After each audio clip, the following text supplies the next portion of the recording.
I'm Janice. After 3 decades in the marketing business and many years of being an entrepreneur, I've learned a thing or two about marketing.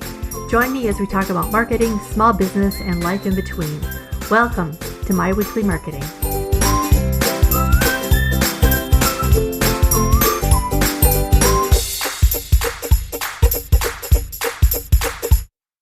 Well, hello and welcome to another edition of My Weekly Marketing. I am so glad you're here today because let me know if this sounds like you. Sometimes when we face setbacks in our business, let's say a launch doesn't go the way we planned it or sales for the quarter fall far below what you're hoping, you might start thinking that quitting is the easiest way out. But hold on for a bit because in today's episode, we're going to dive deep into the subject. In reality, every successful business has weathered storms and encountered moments of doubt. If you've ever felt like closing shop, I'm going to guess that you may need some practical advice and the reminder that even in the darkest moments, success might be just right around the corner. So let's dive in.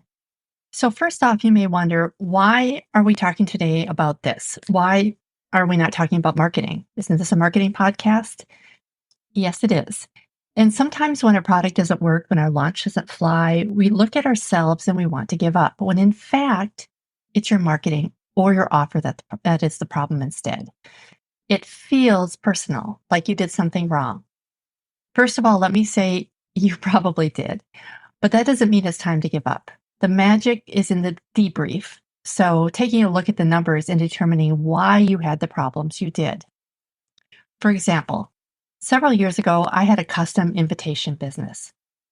Potential customers told me over and over again that my invitations were lovely and people were truly interested in them.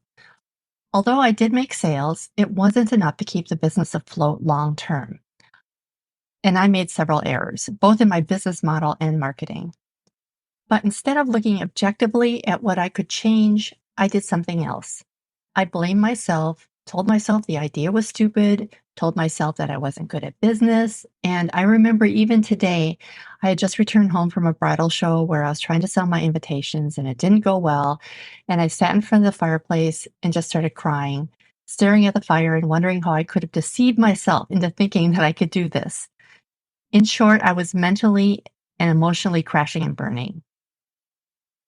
And truthfully, at that point, I decided to give up. Was giving up the right choice for me? Yes and no. I didn't do enough research up front to see how much I'd have to spend in my business for manufacturing. Since I was using outside vendors to print and assemble them, I couldn't keep my prices low enough to be competitive in my local market. I found out that most people typically don't want to spend a lot on wedding invitations when they can get them done very inexpensively or, have someone else they know design them. But what I didn't do was to define my ideal client tightly enough. My local client was not going to be my buyer, so I was marketing it in the wrong way. If I had defined my ideal client before I started my company, I would have learned that I was targeting the wrong customer and marketed it very differently. In this situation, what I should have done was follow the process I now use, including a process for defining my ideal customer. Now I have a free workbook that can help you do that, and I'll put it in the show notes. The point is that it wasn't me and it wasn't my product. My results were not personal. They were a result of what I had done. It was my marketing and my business model that was in error, and that caused me to mess up.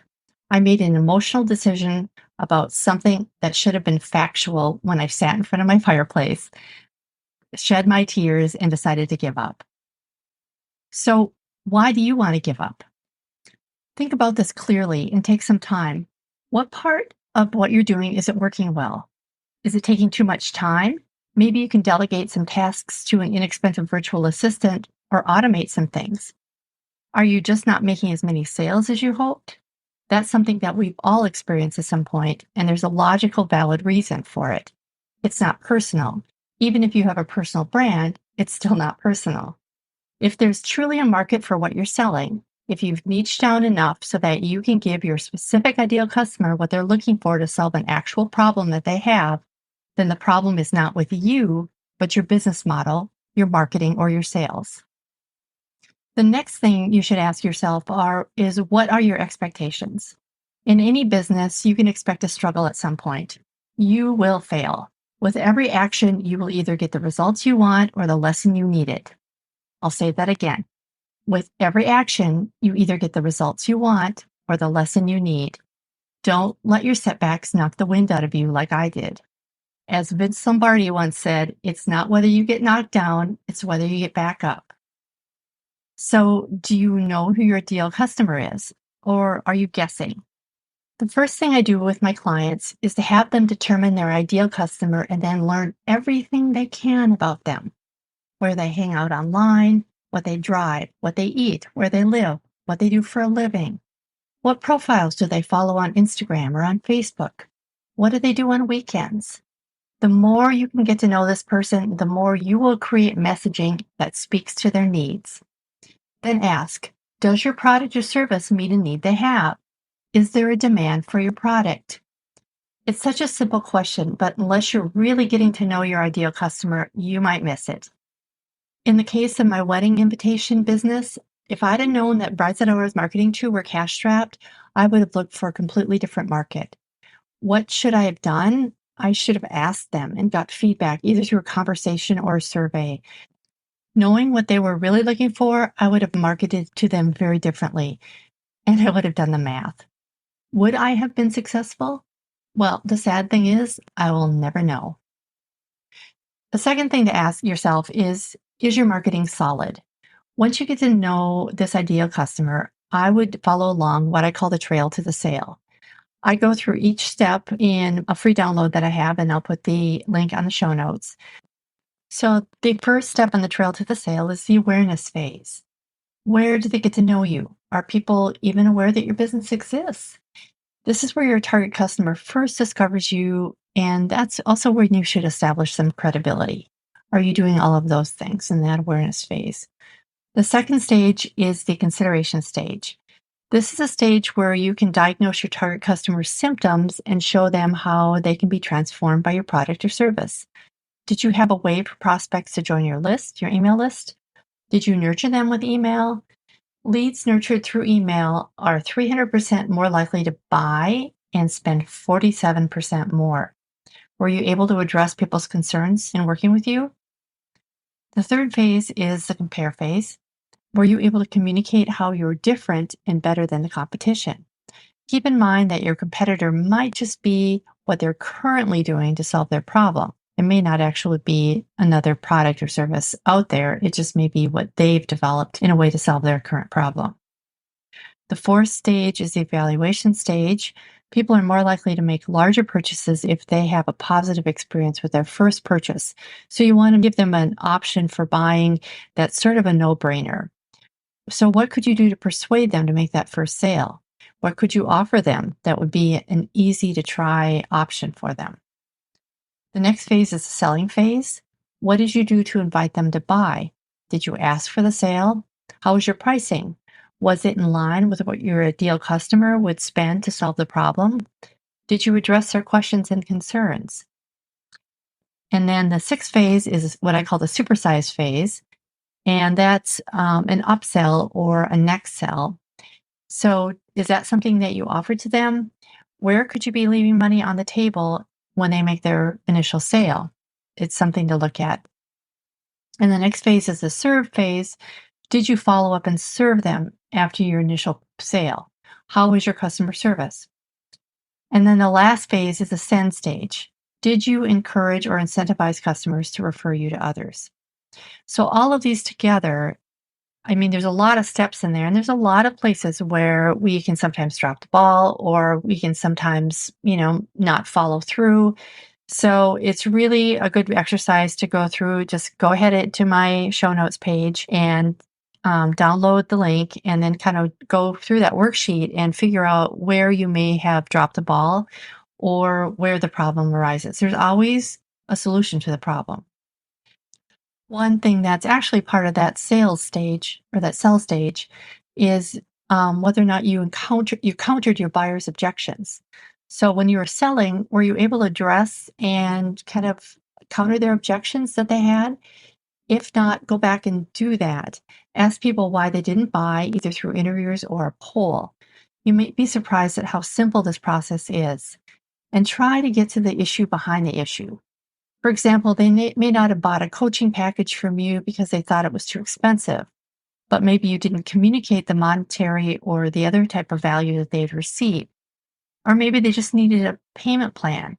So, going back to the customer and getting their feedback is the surest way to understand what's going through their mind and the reason why they didn't buy or that they did buy. So, where do you go from here? How do you proceed? I would highly recommend taking action. You can't learn to ride a bike just by reading about how to ride a bike in a book. Action creates clarity. So, what I would recommend is to first of all take an honest assessment. Look at your starting point right now, today. Take a look at where you are right now, your list size, your social media followers, your revenue in, your expenses, all of your numbers, your social analytics, your website analytics. Take a look at what's working, what's not working. If you had some success, but then it plateaued, you need to understand what got you to this point. What got you to this point won't get you to the next level. You need to take a look at your company as being in a growth stage. There's some good books out there, such as Donald Miller's How to Build a Small Business, and there are many others. You could get a coach or check out your local SCORE office, which is, I forget what it actually stands for, but it's a group of retired executives that will help you free of charge. So generally, I would just recommend be coachable. Second, I would evaluate your marketing. Like I talked about earlier, I recommend the Trail to the Sale download. I have it on my site. There are a lot of marketing trends out there, but don't get sucked into the trends. My marketing plans are based on something that does not change, and that's human behavior. That's why I built the Trail to the Sale. People take a predictable path to purchasing, and following this trail can help you out. Number 3, take a look at your business as a whole. Are you actually niching down enough? Are you defining your ideal customers? Don't just have a vague idea of who your customer is. Do the exercise. There's a lot of power in doing that, and clarifying your messaging is really important. Number 4, understand that there are no straight lines to the top. It's up, it's down, it's upside down, it's sideways, it's got twists and knots. That's how it goes for almost everyone in business. We're all in one big learning curve, me included. Number 5, the numbers tell a story. When you start objectively looking at what's working and what's not, you'll be able to see why things have not worked. By the numbers, again, I mean, look at each step of your customer's marketing trail. Where did it work? Where did it not work? And then I want you to look at your emails, your email analytics. Did you get a lot of opens? No? Then the problem is maybe your list size, or maybe it's your subject line, which, by the way, is the most important part of an email. If people don't open your email, then it doesn't matter what's inside, right? If they clicked on your email link, do they spend time on your landing page? And this should be an optimized landing page that you develop just for that email or one product or service. If they spent time there, then it either wasn't a right fit for them, or maybe it's that they just need time to think about it. If you sent a follow-up email, did they respond to that? Did they click on that? Did you survey or talk to them about why they did or didn't buy? Did you follow up with them and provide a service after the sale? Did you create an incentive for them to tell others about your business? There's a lot of steps and a lot of ways in which the process can stall. Virtually every company I've worked with has had a problem in some part of the trail to the sale. Just take a look at it and diagnose where the issue is. Number 7, and this is important, don't go right to the price. Often when we think, oh, my price must be too high. But in reality, if you're doing a good job of conveying the value your product or service has for them and have positioned it to the correct customer, the price should be kind of almost irrelevant. Consider that you can also scare people away when the price is too low. They may think this must not be a good fit if it's that cheap. So it's like when I used to have garage sales, I would always keep marking my merchandise lower and lower. But in reality, it was just that the right person wasn't finding it. No matter how low your price of a product is, the wrong person will never want it, right? It has to be that right person. Number 8, reconnect with your why. Why did you want to do this in the first place? If you wanted to start a business just to get rich, you may want to revisit your purpose. Most people like to take what they know to help others. If that's the case, focus on that now and take the focus off from you to put it on those you're serving. If you're having a pity party, and I get it, I've been there myself, you're taking the focus off your business and looking for something outside to blame. But that's an easy way out, even if you're blaming yourself. Take a hard look at your business model, your marketing numbers, and your sales numbers. Where do your funnels get clogged? And then take a breather. If you can get a way to think, meditate, or pray, do that. We all get so busy in our businesses that we don't have time to think about what we're doing sometimes, and then we kind of lose sight of the big picture and understanding why we're doing what we're doing. Busy work wears us out and drains us of our focus. How can you align your daily actions with your ultimate goals? In closing, I just want to encourage you. I can't tell you if you should give up or not. That's your choice. But I do know that it's easy to quit for the wrong reasons. And that'd be a shame because you have a lot to offer the person your service or product is designed for. So here's my personal advice. Keep going. It's hard, but it will be worth it. If it were easy, everybody would be doing it. This will make you stronger, smarter, and a better business person and a better human being. You won't make it work if you quit. And like me, you may never ever know if you could have figured it out if you throw in the towel today. To find the links for anything we talked about in today's episode, go to myweeklymarketing.com/22. If you found this episode helpful, I would love it if you shared it with others or left a review in your favorite podcast app. That would mean the world to me. Thanks for joining me today. See you next time. Bye for now.